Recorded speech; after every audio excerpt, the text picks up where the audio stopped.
Hello, so here we have the slide 69, as we can see here.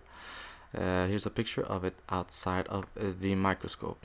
Looks like a map of the world or something like that.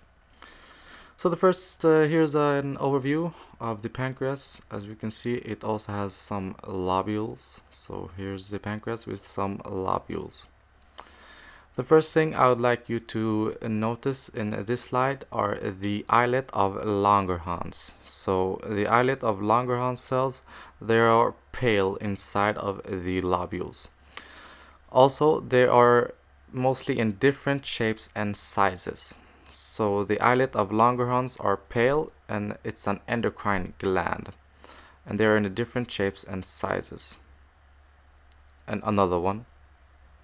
And another one, right? So here you can see the Islet of Langerhans. They are an endocrine gland and they are pale and they are different in shapes and sizes.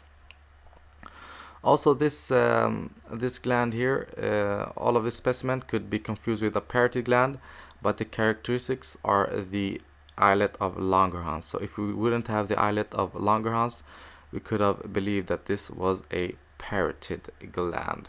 But now we have the Islet of Langerhans. We don't believe that anymore. Going on, I'm going to show you the intralobular duct, which is surrounded by acini, which has simple cuboidal epithelium. So here we have the intralobular duct, and it is surrounded by the acini, which has a simple cuboidal epithelium.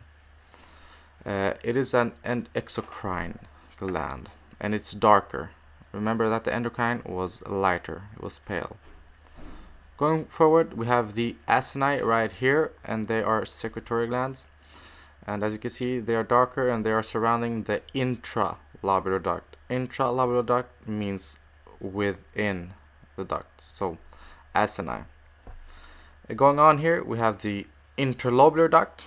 It is in between the lobules, just as the name implies. Interlobular, in between the lobules.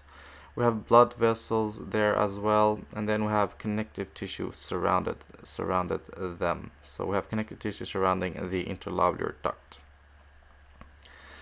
And going on here, we have the connective tissue septa in between the lobules. So in between the lobules, we have the connective tissue septa. And then we have the adventia, with which we have the nerve trunks and vein with valves as well. I don't have a picture here, but you can also have vein with valves.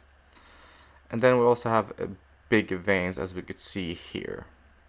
Lastly, we have the lymph node. So here's the lymph node. It's very characteristic. I've showed you it in another one of my slides as well. So that was all. Thank you.